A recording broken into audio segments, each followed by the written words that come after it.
30वें राष्ट्रीय नाट्य समारोह रंग परसाई का आयोजन हुआ।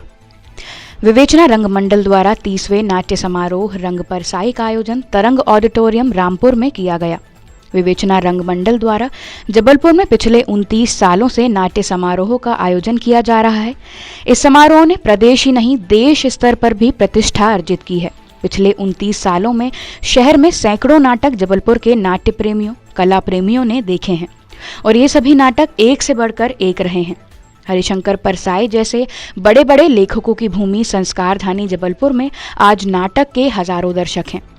31 जनवरी से 5 फरवरी तक इस 6 दिवसीय नाट्य समारोह का आयोजन हुआ, जिसका समापन समागम रंगमंडल जबलपुर द्वारा अभिनेता आलोक चैटर्जी की प्रस्तुति रेड फ्रॉक के साथ हुआ। इस नाट्य समारोह में देश के कई शहरों जैसे जुबली थिएटर कंपनी मुंबई, समानांतर प्रयागराज, एक्ट 24 मुंबई, मेड1 थिएटर कंपनी नई दिल्ली और हमारे शहर के विवेचना रंगमंडल और समागम रंगमंडल शामिल हुए। 3 फरवरी को एक्ट 24 मुंबई के दिग्गज कलाकार हिमानी शिवपुरी और राजेंद्र गुप्ता के द्वारा जीना इसी का नाम है नाटक का मंचन किया गया। साथ ही अभिनेता राजेंद्र गुप्ता को 18वें राष्ट्रीय नाट्य सम्मान से सम्मानित भी किया गया। इस राष्ट्रीय नाट्य समारोह में शहर भर के कला प्रेमी शामिल हुए। अरे छाता पुराण बंद कर आपको बताऊं डॉक्टर साहब, पहले ना जब बारिश होती थी ना सड़कों पर निकल पड़ती थी, नाचती थी, गाती थी, मस्ती करती थी। जरा सी बारिश तेज हुई कि मुझे छाता चाहिए, छत चाहिए।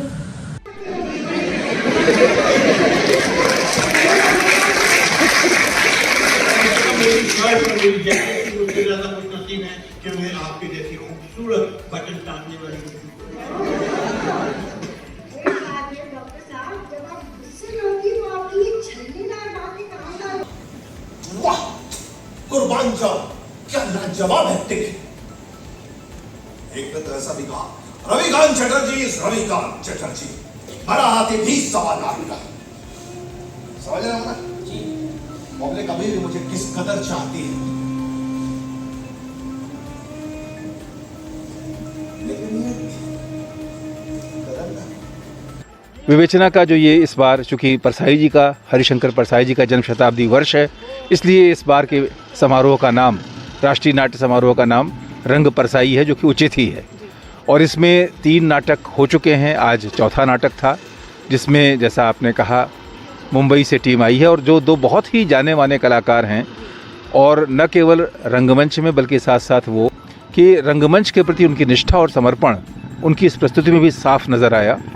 और साथ साथ ये कि जो इसका कथ्य था इस नाटक का, जीना इसी का नाम है। और पहले ये माना जाता था कि भारत में जो पारिवारिक संस्कार हैं, परंपराएं हैं, उसमें ये समस्या लगभग नहीं है। विदेशों में, पश्चिमी देशों में बहुत ज़्यादा है। पर अब सच्चाई हमारे आँख के सामने है कि भारत में भी जो बुज़ुर्ग हैं, उनका जो अकेलापन है किस तरह से उनको घेरता है और उनके जीवन के तमाम सुंदर क्षण किस तरह से शिथिल और फीके हो जाते हैं।